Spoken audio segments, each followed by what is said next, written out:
اسی طرح سے اس کی ذمہ دار حکومت بھی ہے، ہم نہیں کہتے نہیں ہے،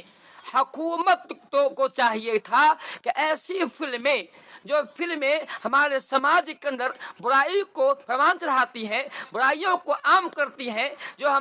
ایسی فلمیں جو ننگی ہوا کرتی ہیں، جو فلمیں جو بہت سے گانوں پر یا بہت سے تصویروں پر مشتمل ہوتی ہیں، ایسے پر پابندی لگائیں، ایسی فلموں پر چینلوں پر پابندی لگائیں، بینڈ کریں، ایسا ہونا چاہیے تھا۔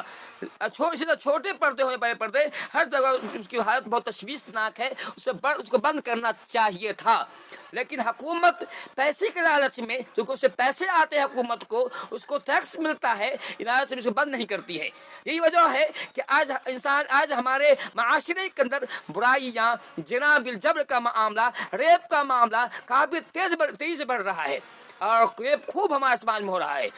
تو حکومت تو ہم نے دیکھا ہے، یہ عجیب معاملہ حکومت کا ہے کہ ایسے چینلز جو اسلامی پروگرام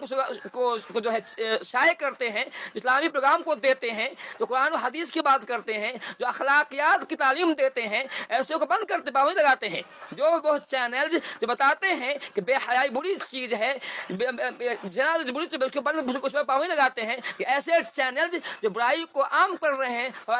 اس کو جو کھلی چھوٹ دے رکھی ہے، یہ ہمارے حکومت کا معاملہ ہے۔ یہ وجہ ہے کہ ہمارے سماج کے اندر یہ برائیاں کافی عام ہو رہی ہیں۔ اسی طرح سے اس کے ذمہ دار خواتین خود بھی ہیں۔ خواتین اگر چاہتی ہیں کہ ان کی عزت و آبرو محفوظ رہے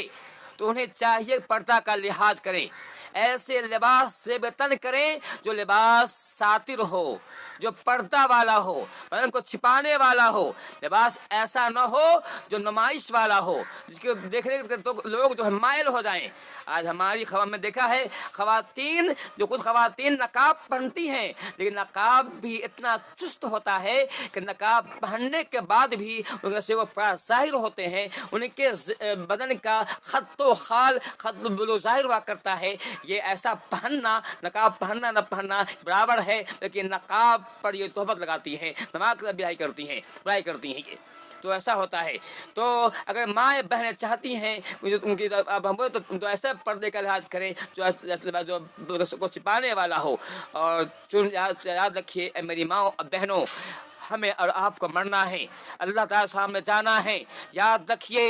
اللہ تعالیٰ ایسے لوگوں کو جو چاہتے ہیں کہ ہمارے سماج کے اندر برائی کو عام کریں، اللہ اس کو پسند نہیں کرتا ہے، اس جہنم میں ڈالے گا۔ یاد رکھیے زناکاری یا بدکاری بہت ہی بری چیز ہے۔ اللہ کے نبی کا ارشاد ہے، نبی فرماتے ہیں کہ اسے پوچھا گیا سب سے بڑا گناہ کون ہے، اور فرمایا تھا سب سے بڑا گناہ یہ ہے کہ تو اللہ تعالیٰ جس تم کو پیدا کیا ہے اس کا کسی کو شریک کر۔ پھر اس کے بعد کون ہے، ثم ایو، کہا تھا کہ انتنی حریرت زارے کا، تو اپنے پڑوسی کی بیوی کے ساتھ زنا کرے، یہ سب سے بڑا گناہ ہے۔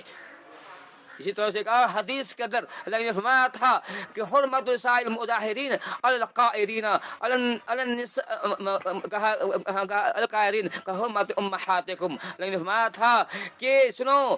مجاہدین کی بیویوں کی حرمت عزت ایسے ہی ہے جیسے تمہاری ماں کی عزت ہی حرمت ہے۔ جس طرح تم اپنی ماں کے ساتھ برائی کا خیال نہیں کرتے ہو، ویسے مجاہدین کی ماں ہوا کرتی ہے۔ اللہ نے فرماتے ہیں قیامت کا دن ہوگا، اگر کسی آدمی نے اپنے پڑوسی کی بیوی، مجاہدین کی بیوی کے ساتھ خیانت کی ہوگی، برائی کی ہوگی، قیامت کے دن اللہ تعالیٰ اس مجاہد کو اس سامنے کھڑا کرے گا۔ اللہ فرمائے گا کہ اس آدمی سے جس نے تمہارا موجودگی میں خیانت کی تھی، تمہاری بیوی سے برا سلوک کیا تھا، اس کی نیکی میں جو چاہے لے لے۔ زیادہ کیجیے، آدمی حریص ہوا کرتا ہے، بتائیے کیا آدمی اس کی نیکی میں کچھ چھوڑے گا، اس کو پوری نیکی لے لے گا، پھر وہ آدمی کہاں جائے گا، جہنم میں جائے گا۔ تو کہنے مطلب یہ ہے کہ ہمیں چاہیے کہ ہم اپنی ماؤں اور اپنی بہنوں کی حرمت کو پامال نہ کریں، ان کی عزت و توقیر کریں، اور عورتیں بھی چاہیے گا اور اپنی عزت ہم لوگ کی حفاظت کریں۔ اللہ میں توفیق العالمین۔